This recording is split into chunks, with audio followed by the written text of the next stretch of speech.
Hey YouTube, what's Joe? It's your old pal Full of Ship, back here with another video, and with the 4th of, excuse me, with Canada Day, the 1st of July, right behind us, and the 4th of July, U.S. Independence Day, right ahead of us, I think it's a great time to reflect on,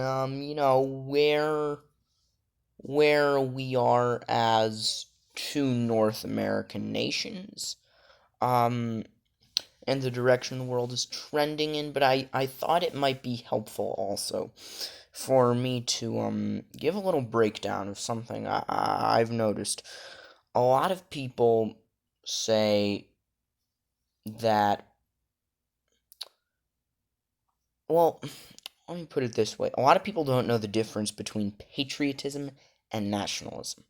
Now, there's a reason why I think patriotism in most cases is a very good thing, and why I think nationalism in most cases is a very dangerous thing. Now, see, my working definitions, at least, are that patriotism is to love one's country when they do something good, when something good happens.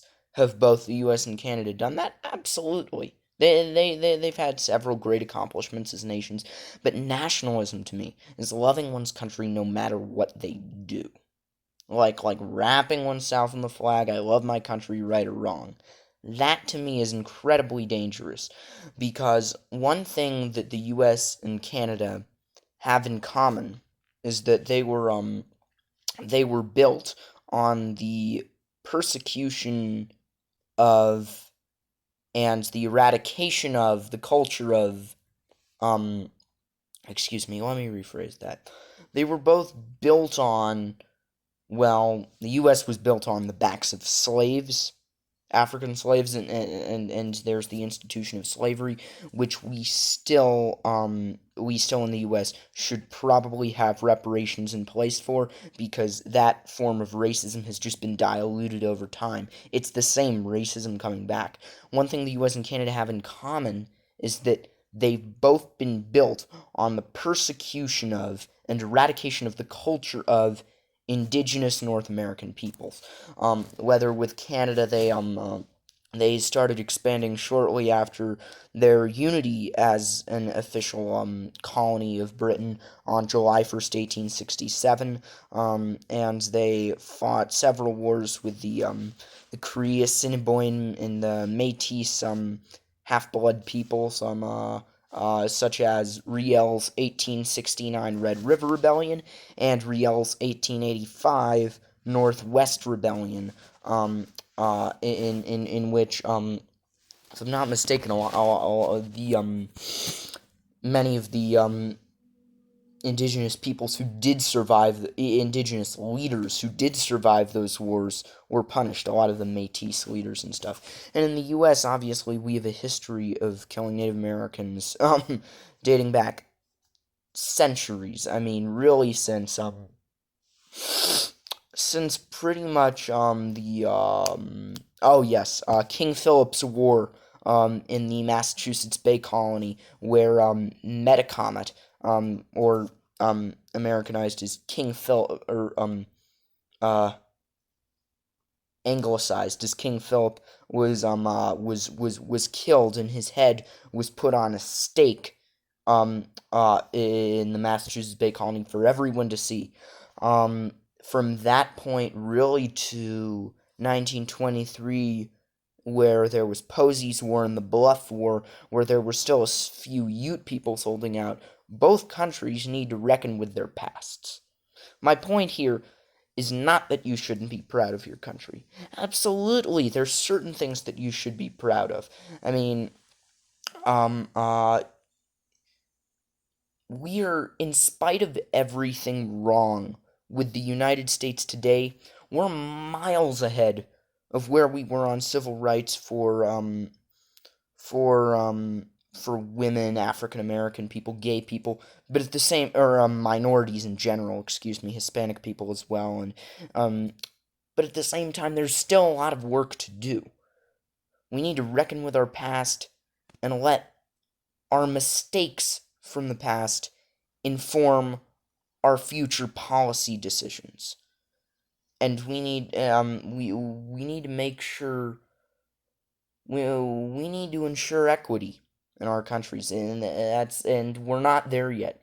We're not. I'm not very proud as an American right now. I'm not gonna go waving the flag. Am I proud of accomplishments like the moon landing? Of course.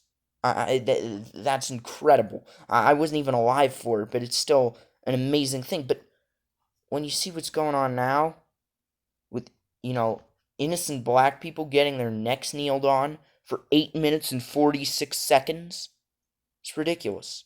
When women are still earning 77 cents to a man's dollar, it's not right. I mean, I can't necessarily speak to Canada's present stance on civil rights because I'm not very aware of that. I mean, they have done certain things for indigenous peoples, but a lot of those areas, a lot of reservations in both the U.S. and Canada for indigenous peoples are economically depressed, and something needs to be done about that. The way, I mean, the danger I see in nationalism is that when you start saying, "I love my country no matter what they do," okay, let's say let's say you're a Cambodian living in, you know, middle of the 20th century. And you say, I love my country, right or wrong. Well, Cambodia has, I'm sure, many great things about it.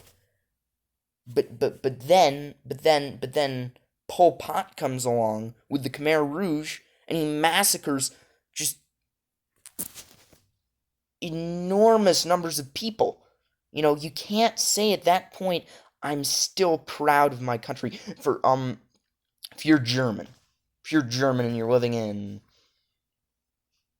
1920s, let's say, excellent engineering, I mean, stuff to be proud of, much like Cambodia at a certain point, I'm sure, as well. But then, by 1945, um, the Nazi government that has taken over Germany has killed 13 million people. How can you still be proud of that? If you're a Belgian person living in the middle in the um uh in the earlier middle 20th century. Actually, I'm getting my dates mixed up still. If you're Belgian, great things Belgium has done. I mean, for sure, like yeah, but at the same time, once in the Belgian Congolese genocide, about 8 to 10 million people were killed. You can't just wrap yourself in your country's colors and say, I love my country, right or wrong. That, to me, is why nationalism is so dangerous. And that's why it scares me when people tell me, you know, um, you know, if you don't love your country, you can get out. It frightens me. It's a nationalistic mentality that enables the government of the country in question, in this case the US, to do basically whatever it wants. If everyone thinks that way, the government does whatever it wants with little to no criticism. Anyway, I hope you've enjoyed this video. Happy Canada Day, happy 4th of July. Have a nice rest of your night. Wait, why did I say that? That's not my sign off. Anyway, so be your old pal Fluff Ship, signing out. So long, everyone.